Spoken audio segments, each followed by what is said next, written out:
Welcome to Athletes on the Rise online training. My name's Eric. Today we're going to talk about skill development. When we're talking about skill development, one of the main things you have to remember is one principle. It's called the SAID principle, S-A-I-D, specific adaptation to imposed demand, meaning whatever you work on, you're going to get better at. I repeat, whatever you work on, you're going to get better at. So this goes along with a lot of motor learning principles that you're going to be good at what you do. Okay, that's the simplest way to explain it. So, in order to do that, you have to make sure you have a real keen eye in real focus on developing the fundamentals. And as a coach, then, you have to make sure you have the right attention on the right details, the right fundamentals. Because by building up those fundamentals, then you will be giving the opportunity to allow competitive creativity.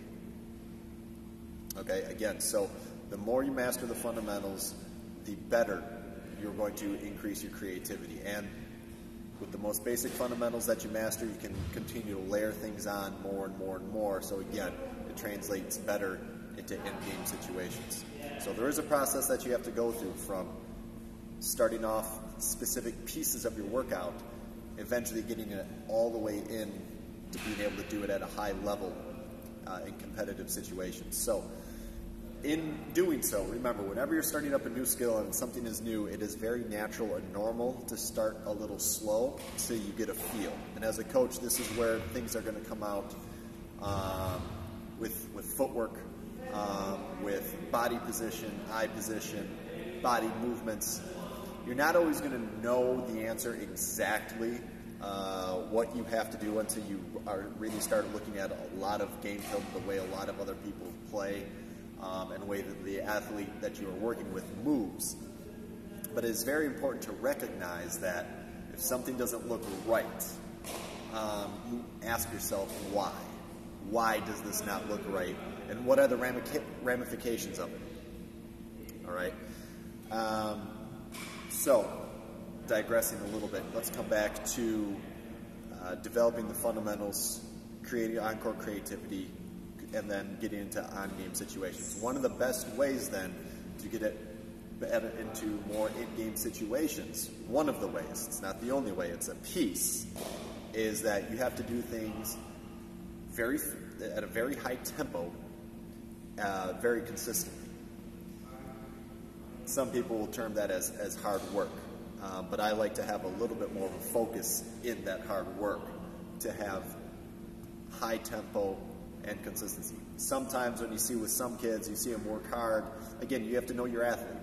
If you say you have to work hard, they lose their mind and they start going out of control. No, I always want my athletes to be in control, but I want them to push themselves outside of their comfort zone.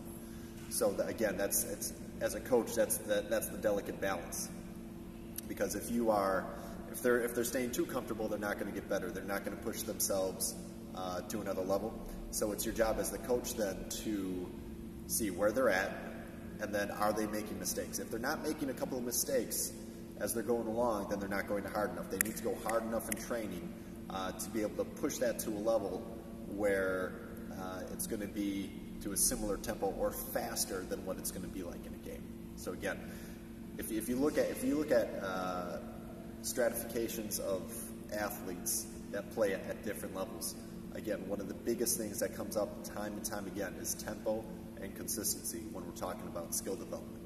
They can do things very, very fast. They can make really, really quick reads, and they can do it consistently, day in and day out. So applying that to basketball, we're talking about being able to shoot 9 out of 10, 10 out of 10, catch and shoot, wonder pull, whatever the skill may be, consistently when they're going at a very quick tempo. Now, quick tempo doesn't necessarily mean you're rushing through things, but it means you're very quick and precise in your timing, and you have no wasted motion. So again, that's a very, very important detail that you want to be very efficient with your movement as well. So that comes back to you as a coach, being able to identify things that might not look proper. All right, so to recap, number one thing that we have been talking about or one of the things we've been talking about, is tempo and consistency in the work that you do. Master the fundamentals to create creativity. And those are two very important things to get to. I know there's one other thing. I have some notes here. Oh yeah, and then the set principle. Sorry for the delay. So, apply the set principle, work on the fundamentals to create creativity, and you have to do things at a high tempo consistently in order to kind of bridge that gap to have proper skill development. So, with that being said, keep those thoughts in mind when you're training your athlete. And of course, if you have any questions, give me a holler.